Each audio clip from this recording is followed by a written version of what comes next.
drive to Niagara Falls, New York, and I talk to a lot of visitors, they expect to be driving through some idyllic valley where they're going over the hills and they see like the Teletubbies in the distance or something, or they see the guys from the Lord of the Rings riding on horseback.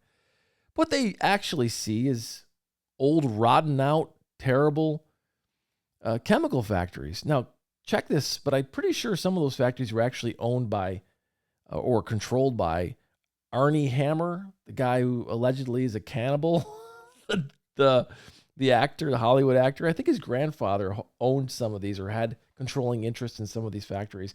But anyway, these factories, we were told back then, are going to change our lives and make Western New York better and make this a megalopolis. The whole world will be running to Niagara Falls to live. And what did they do, actually? They poisoned our people. You know what Love Canal is. Some of you young people don't even know what Love Canal is. There should be a giant monument over there. Why isn't there a huge statue of Lois Gibbs and the people who fought, and John LaFalce and the people who fought the pollution at Love Canal? What happened is Hooker Chemical put a bunch of dangerous chemicals in the ground, and then they sold the land to a school district, and they built a community and a school on top of those chemicals. And a lot of people got very sick. A lot of birth defects happened. It was a horrible time in our history. And we thought we learned from this, right? But we still haven't learned from it. I remember when I was running for Congress and I said, we have to remove the rest of those chemical factories. There's barely anybody working there and they're still polluting us. And I remember people said, shut up, Nate, those are good jobs. How many good jobs? 12 good jobs in exchange for 12 or 20 good jobs. We're going to poison all of Western New York forever. It's stupid. It's not long-term thinking. It's short-term thinking.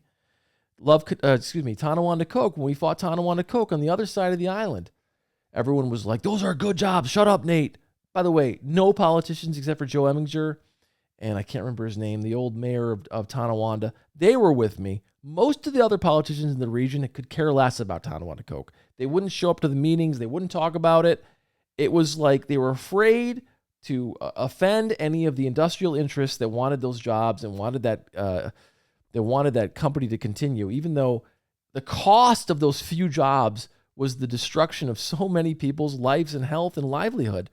Anyway, we fought Tonawanda Coke. They tore it down. I was happy to see that. And by the way, people say, well, Nate, you didn't do anything about that. Sure, I did. I was part of a big movement. We had press conferences. I can show you the videos. And every time I did one of those press conferences, I got nasty letters and some nasty calls from politicians. But we beat it. And guess what? Now they're like, well, let's replace Tonawanda Coke with a freaking data center. Oh my God. Let me tell you about data centers for a second. We're making the same mistake our parents and grandparents did with the Niagara River. We're making the same mistake, okay? This is not going to create long-term jobs. It is not going to create long-term prosperity for our region. It's going to poison our region with pollution, high energy bills, and destruction. Once you build those data centers, they're almost impossible to get rid of. Have you heard what they sound like? The nonstop screeching. Have you heard that? And you want to put that on the Niagara River? We've just started to turn the corner on this history of industrial exploitation. And now we're going to say, well, let's go to the next exploiter. Let's go to the data centers. That's our future. Now, if you believe in the free market, which some of you do, you would think that, well, everyone would be fighting for these data centers, that they're so great for the future, but nobody wants them. Why do you think so lowly of Western New York and Niagara Falls and Niagara County that you would say, oh, our only option is data centers? Is that what Lake Tahoe is doing? Is that what Yosemite is doing? Is that what Yellowstone is doing? Are they putting giant data centers a mile away from Old Faithful? Are you kidding? So why would we do that with Niagara Falls? Now, we have to mobilize here. We can stop this. There is an opportunity to stop it right now. We need statewide legislation that says we will never have data centers in the Niagara corridor. Never, ever. And for those who are saying this is the future, it isn't. This is an interim technology. Right now, people like Elon, and I don't like Elon, but people like Elon are thinking about putting data centers in outer space. Literally, look it up. Now, so is that a good thing? I'm not so sure. The Chinese are putting them in the bottom of the ocean. What I can tell you is definitely not a good thing is putting them all up and down the Niagara River like we did with chemical factories in the past. Are we nuts? We're going to make the same mistakes they made Now, for those who are saying we have to do this, look at the Canadian side. Do you see hulking, ugly chemical factories all along the Canadian side? You see them in steel plants over in Hamilton, but you don't see anything like that on the Canadian side. They emphasize agriculture and tourism. And what are they building across the way? A $2 billion state-of-the-art hospital, while our hospital in Niagara County continues to fail. It's a joke. By the way, if that hospital in Niagara County closes, we'll never have another child born in a hospital in Niagara County. That's where people have their babies. So we're not investing in things that are good for people. We're investing in good things that are good for foreign data companies.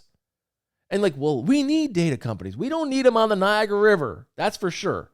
Now, there's also talk of companies like NVIDIA paying people to put solar panels on your house, and then you put a little data center on the side of your house. Now, I don't know if that's a good idea either. But my point is, this technology, the version of it that we're seeing today, is not going forward. Now, I got a text from a leader, an industrial leader, who's got a lot of influence. I'm not going to name him, but we were supposed to meet with him. Now, it's not a corporate leader. It's someone usually on the Democratic side. I'll just leave it at that. And they're like, we're not meeting with Nate. He's against data centers, and there's a lot of jobs for these data centers, and we're against Nate. We're going to go for the Republican. And I'm like, well, typical. I've been through this 100 times. It's just like typical. When you stand for something good, people try to stop you. And I told this guy, go to hell. Listen, this is why people say Nate's crazy. Well, because I'm not going to sell out for votes. I'm sorry, I'm not going to do it. Or anything, or a job, or a position, or whatever. I'm not doing it, especially for this. I mean, there's something about humans that we don't often forget. It's kind of hard to talk about, but we're immortal. We all stop. We all end. I don't want to leave my kids and my grandkids with decisions that are terrible for them, like our forefathers did with these stupid chemical factories. But he's like, these are going to create hundreds of jobs. I'm like, no, they're not. Temporary construction jobs? We're going to sell the future for temporary construction jobs? So for those who don't